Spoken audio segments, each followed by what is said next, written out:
جو آدمی قرآن اٹک اٹک کے پڑھے لیکن پڑھے تو اس کو 2 گنا اجر ملتے ہیں. اسی سے یہ بھی نکل آتا ہے کہ جی نہ چاہنے کے باوجود بھی پڑھ رہا ہے. چوتھا وہ شخص جس کو ماہر قرآن کہتے ہیں، قرآن کے پڑھنے میں وہ ماہر ہے، قرآن کے سمجھنے میں ماہر ہے، قرآن پہ عمل خوبصورت کرتا ہے، اس کے پیغام کو بہت خوبصورتی سے لوگوں تک پہنچاتا ہے.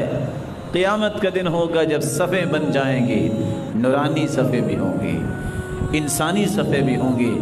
اللہ فرمائیں گے میرے بندے دنیا میں بھی لوگ تمہیں تانا دیتے تھے، یہ تو مسیتڑی ہے، بس قرآن ہی پڑھتا رہتا ہے.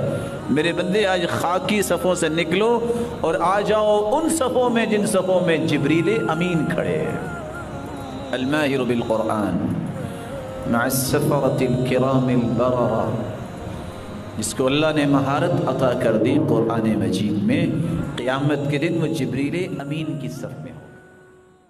یہ دنیا کی واحد کتاب ہے جسے اللہ نے اتنی عزت دی ہے، اتنی عزت دی ہے کہ آج بھی دنیا میں کسی کتاب کو اس کا 1000واں حصہ بھی عزت نہیں ملی. قرآن مجید کی جو عربی ہے نا، یہ 1400 سال پرانی زبان ہے.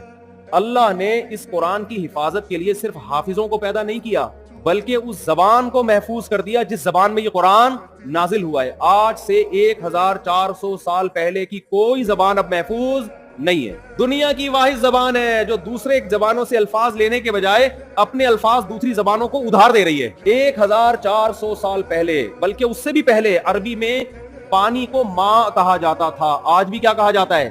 ماں. میں عجیب بات آپ کو بتاؤں، ہم جب مدرسوں میں عربی گرامر سیکھتے ہیں نا، عربی زبان سیکھتے ہیں، بس آگے عربی میں ہوتا ہے، تو عربی زبان سیکھنے کے بعد سب سے پہلے جو کتاب ہمیں سمجھ میں آتی ہے وہ قرآن.